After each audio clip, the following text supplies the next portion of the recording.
Good morning everyone. Last time we have discussed about some of the preparation techniques of the haloalkane and haloarine. Today we are going to discuss about the physical property of the same system, same material.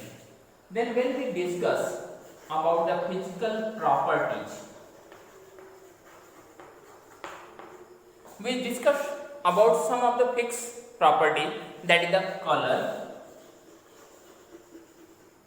odor, boiling point and melting point, along with solubility. But before studying about these of the physical property, we are going to discuss about the CX bond nature, where X represents the halogen. Then what will be the CX bond nature? What are the nature of the carbon and halogen? On the basis of that, we will discuss about the carbon halogen bond nature. When you will see the halogen, a highly electronegative element having a big tendency to withdraw electron towards itself, and the carbon, which is also a electronegative element, also a non-metal, but respectively electropositive, or you can say less electronegative with respect to that of the halogen. So there must be a dipole moment. The electron will move towards the halogen, generating a partial negative and partial positive charge. So whatever the system is generated, that is a dipole. लेकिन कैसा dipole? A weak dipole. And when it is a weak dipole, then in the condition of the weak dipole, the force of attraction, the intermolecular attraction force which is working in between these of the molecule, that will be a dipole-dipole attraction force, though it will be a weak force. So on the basis of this weak force, we are going to discuss about the physical property of the haloalkane and haloarine. Weak polar system. Now first we are going to discuss about the color. The haloalkanes are generally colorless, or they have a very faded color, and that is due to unavailable excitation of electron in the case of carbon and hydrogen. Only it is the halogens which can represent some color. Now the second one, when you will discuss about the smell, it is clearly written in your book that the substances have the sweet smell, they have the pleasant smell. Now when we discuss about the boiling and melting point, whether they have the higher boiling and melting point or the lower boiling and melting point, surely these are the system having dipole-dipole attraction force, having greater intermolecular attraction force than any of the hydrocarbon, than the alkene, alkyne and alkane. But when you will compare it with the alcohol, with aldehyde, ketone, carboxylic acid, amine, amide, you will find that all of these of the systems are either containing oxygen with hydrogen, which is capable to generate the hydrogen bonding, and in the case of amine and amide, hydrogen on the nitrogen, which is also capable to generate the hydrogen bonding. So all of these of the system have a stronger intermolecular attraction force than the haloalkane and haloarine. So they have the higher boiling and melting point than the haloalkane and haloarine. So we can clearly say that for the haloalkane and haloarine, it have higher boiling and melting point than hydrocarbons. So color of faded color, or sometimes colorless, odor, sweet, and now finally solubility. When we discuss about the solubility, we discuss about the solubility of organic compound with water. And when we discuss about the solubility, we say that the polar solute dissolve with the polar solvent. We have already discussed that the haloalkanes are polar, so it may be soluble with the water. But actually the haloalkanes are polar, though immiscible with water. Polar तो होते हैं लेकिन water के साथ miscible नहीं होते. How it's possible? Generally we say that the polar substances are soluble with water and non-polar substances are insoluble with water. Even this compound is polar, though immiscible with water.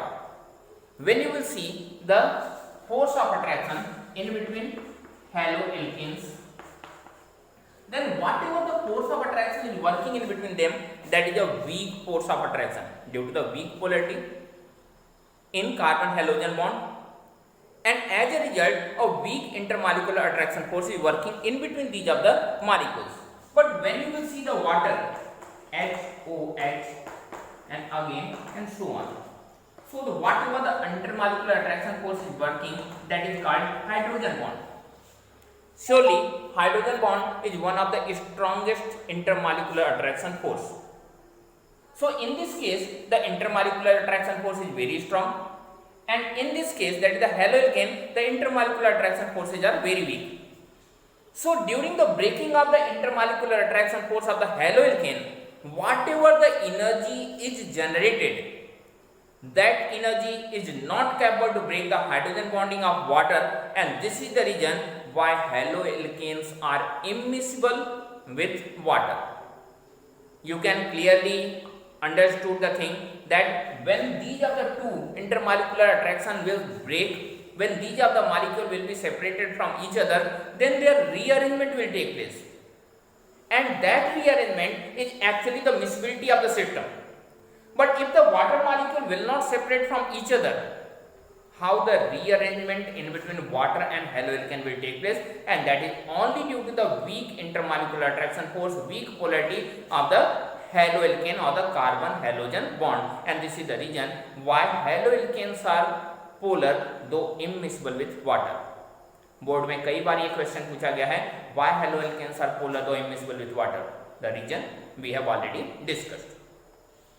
Then these were some of the physical properties. Then what type of question comes? Generally color and smell related questions are not in your question paper. But when you will see, there will be the question related to the boiling and melting point as well as the solubility. For the solubility, we have discussed the question that why the polar haloalkanes are immiscible with water. But what's about the boiling and melting point? What type of question related to the boiling and melting point comes in your examination? Generally, it gives some of the compounds and asks that which one have the higher boiling and melting point. For example, if I am taking chloromethane, chloroethane and chloropropane, these are the three compounds, and you will have to arrange in increasing boiling and melting point.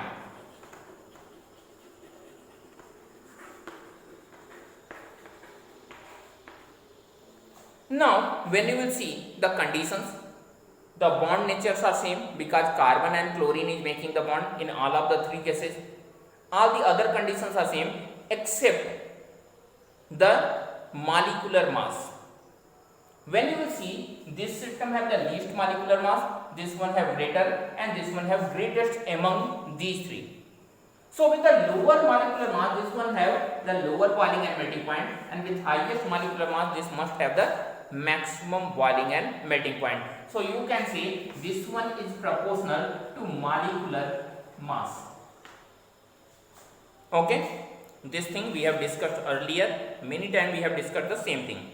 But what happens when the molecular mass is same but the arrangement is different, when the degree of compound is different? So we are going to see some compound where the degree of compound is different but the molecular mass is same. This is the first compound.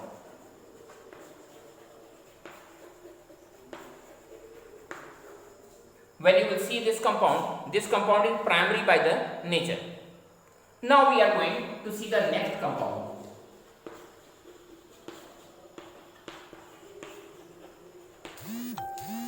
And in this compound, the system, the chlorine is attached on the secondary position. The next one, this is the next compound having CH3, CCl, CH3 and CH3. So this is the primary system, secondary system, tertiary system, and all of these three compounds have the molecular formula C4H9Cl. That means the same molecular formula for all these of the three compounds.